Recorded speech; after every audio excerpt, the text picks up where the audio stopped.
தேமுதிகவை எதிர்த்தவனுக்கு வரலாறே கிடையாது. அதனுடைய ஒரு பகுதி தான் அன்புமணி. தொடர்ந்து பத்திரிகையாளர்களுக்கு பணம் கொடுத்து தேமுதிகவை விமர்சித்துக் கொண்டே இருப்பதில் 80% அன்புமணிக்கு பங்கு உண்டு. நான் ஆரம்பத்துல இருந்து சொல்றேன். இன்னைக்கு சொந்த குடும்பத்துக்கேவும் தான் எடுத்த முடிவுக்கு மாற்றி பேசினா ராமதாஸுக்கு ஏற்பட்ட கதியை பாருங்க. அப்ப கட்சியில் இருக்க உறுப்பினருக்கு எந்த அளவுக்கு ஒரு மரியாதை கொடுத்திருப்பாரு, எந்த அளவுக்கு நடந்திருப்பாருன்னு பாத்துங்க. நான் என்ன சொல்ல வரேன்னா, ஒரு அரசியல் தலைவன் என்பவன் தொண்டர்களை அரவணைத்து மக்களை அரவணைத்து போறவன் தான். சரியா? அடுத்தவர்களை விமர்சித்து அடுத்தவர்களை தரம் தாழ்த்தி அடுத்தவர்களை இல்லாமல் செய்வதற்கு முயற்சி எடுப்பவன் தலைவனாக முடியாது. அன்புமணி ராமதாஸுக்கு எண்ணமும் குணமும் சரியில்லைன்னு நான் பல வருடங்களாக சொல்லிக்கிட்டே இருக்கிறேன். இன்னைக்கு ராமதாஸே சொல்றாரு, ஒரு பாட்டில் எடுத்து தன் தாய் மேலே எறிகிறாரு.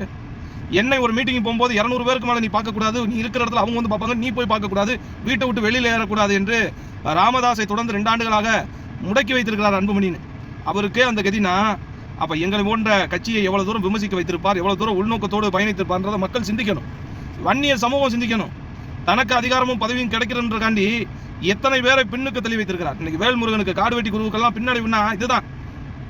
ஒரு வன்னிய சமூகத்தையே பின்தங்க வைத்திருக்கிறார். இவ்வளவு பெரிய ஒரு அதபாதாள செயலை செய்திருக்கக்கூடிய அன்புமணிக்கு உண்மையிலேயே வெக்கமா இருக்கு. தேமுதிகவை தொடர்ந்து அவர் மந்திரி பதவி கிடைத்ததிலிருந்து 21 தேர்தலில் தேமுதிகவை புறக்கணிக்க சொன்னது, 2024 பாஜகவோடு அவர்கள் போய் சேர்ந்தது, இவ்வளவும் அன்புமணியினுடைய முடிவு. தேமுதிகவை வளரக்கூடாது என்று நினைத்த அன்புமணி இன்று அரசியலில் காணல் நீராக போவது. ஆனால் தேமுதிக அப்படி கிடையாது. காற்றாற்று வெள்ளத்தில் கரைந்து போகிற இயக்கம் கிடையாது. காற்றாற்று வெள்ளத்தையே திருப்பக்கூடிய சக்தி படைத்த ஒரு இயக்கம் தான் தேமுதிக. நீங்கள் எத்தனை முறை எங்களை தோல்வி அடைய வைத்தாலும், எத்தனை முறை எங்களை விமர்சித்தாலும் அதிலிருந்து மீண்டு வந்து கொண்டே இருப்போம். சரியா? இது சாதாரண இயக்கம் கிடையாது, மாபெரும் இயக்கம். புரட்சி கலைஞரால் உருவாக்கப்பட்ட இயக்கம், பிரேமலதா விஜயகாந்தால் வழிமொழிந்து நடக்கிற இயக்கம்.